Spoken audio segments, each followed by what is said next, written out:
بسم الله الرحمن الرحيم. عن عائشة رضي الله تعالى عنها قالت قال رسول الله صلى الله تعالى عليه وسلم ما عمل ابن آدم يوم النحر عملا أحب إلى الله عز وجل من هراقة دم. رواہ ابن ماجہ۔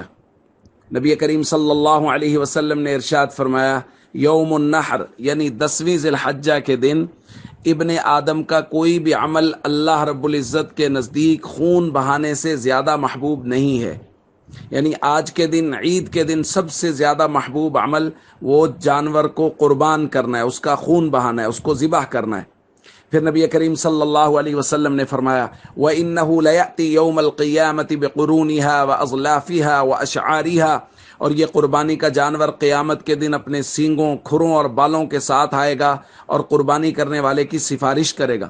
پھر نبی کریم صلی اللہ علیہ وسلم نے فرمایا، وَإِنَّ الدَّمَ لَيَقَعُ مِنَ اللَّهِ عَزَّ وَجَلَّ بِمَكَانٍ قَبْلَ أَن يَقَعَ عَلَى الْأَرْضِ، جانور کے خون کا پہلا قطرہ زمین پر گرنے سے پہلے اللہ رب العزت اس بندے سے راضی ہو جاتے ہیں جس نے اللہ کی رضا کے لیے قربانی کی ہے۔ پھر فرمایا، فَطِيبُوا بِهَا نَفْسًا، پس اپنے دل کو قربانی سے خوش کرو، کہ جب قربانی کر لی تو خوش ہو جاؤ کہ اللہ کی رضا کا بہت بڑا عمل کیا ہے۔ تو دوستو، قربانی، نحر کا دن، عید کا دن، یہ قربانی کا دن ہے، اور اللہ رب العزت کو سب سے زیادہ محبوب ہے جانور کا خون بہانا۔ لہٰذا واجب قربانی کے ساتھ ساتھ اگر وسعت اور گنجائش ہے تو نفلی قربانی بھی کریں، کیونکہ جتنی زیادہ قربانیاں ہوں گی واجبی، نفلی، اتنے زیادہ غریب اور مستحق لوگوں تک گوشت پہنچے گا، ان کی خیر خواہی ہوگی۔